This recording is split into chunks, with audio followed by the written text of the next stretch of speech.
What's going on, everyone? This is SportySpan17 bringing you another video.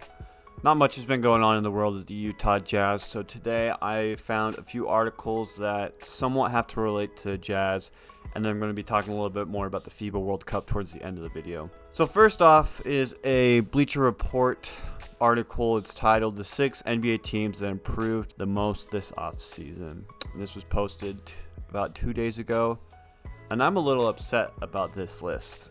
I don't know if these are in any particular order. I think it's just the 6. So they have the Cleveland Cavaliers being one of the teams, Detroit Pistons, Houston Rockets, Los Angeles Lakers, Phoenix Suns, and the Spurs. Okay, so what have the Spurs done other than getting Wemby? Okay, so is he going to make them improve a lot more next year? I don't know, man. Like, he's going to be great, I think, but really, other than Wemby, what else have they done? You know? And then the Suns, have they actually improved? Getting rid of Chris Paul, trading away a few key role players for Bradley Beal. It's just I know these are, and then the Lakers, Lakers are just always going to be on a list like this. And Lakers did have a good offseason. These lists always drive me nuts. I understand the Pistons. The Pistons definitely improved from last year. And then the Rockets, maybe. We'll see. But I think the Jazz could have made this list. If they took into consideration the last 20-something games where we didn't have Mike Conley, we weren't that good. But we've improved on that. We've re-signed Jordan Clarkson. Clarkson won't be injured, hopefully, when the season starts. Lauri Markkanen will have a better season next year. Walker Kessler will be better. But also, our offseason moves have been pretty decent. I count obtaining John Collins as a good offseason move. We traded for him. He's going to be a good spark. I just think the Jazz could have made this list, but also I see why they didn't. I'm just giving my personal input on.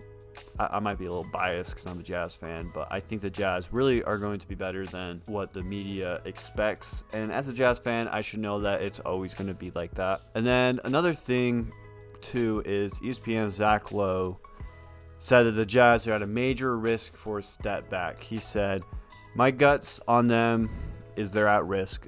They're at a major risk for a step back in the West next season. Their guard play and their playmaking, specifically with Mike Conley now long gone, makes me nervous. A lack of perimeter passing talent. 37 wins feels like a big lift for this group. The playmaking stuff also goes back to Markkanen. That is the next and maybe final frontier in his game.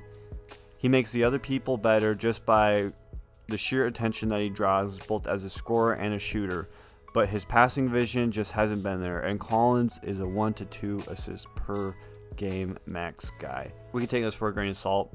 It's just the ESPN Insider talking about the Jazz. I see where he's coming from. A lot of we as Jazz fans are a little worried about the guard play, but we got Chris Dunn. Keontae George showed a spark. Jordan Clarkson had about 4.4 assists per game last year. Maybe he could reach up to the 5. So the more I look at it, the more I'm less worried about the guard play. Lauri Markkanen could step up and try to get 3 or 4 assists per game, but I don't see that happening fairly quickly. I think this guy is a bit of baloney. 37 wins feels like a big lift for this group. I'm expecting them to win about 40 to 42 games. I don't think 37 games is going to be too difficult for the Jazz, unless if injuries come into play. This is what I said in my last video. And then moving on to FIBA World Cup, a couple things coming up in about 10. So in 10 days, Finland is going to be playing Lithuania in a preseason game. It's at 20 o'clock on the 4th of August. 20 o'clock, I think that is going to be around 1 o'clock Utah time. That's when we'll get a taste of Lauri Markkanen. Now, I don't know how much Lauri Markkanen is going to play because it's a preseason game, but if you want to, watch Finland play and watch Lauri Markkanen, see how he's improved over the offseason, you can dive into that. And then on the 7th of August in Las Vegas, USA is playing Puerto Rico. And I might try to make that. If I don't work that night, because I'm only about 2 hours away from Las Vegas, and it'd be really cool to see, and it's close by, so I might look into that if I work that night.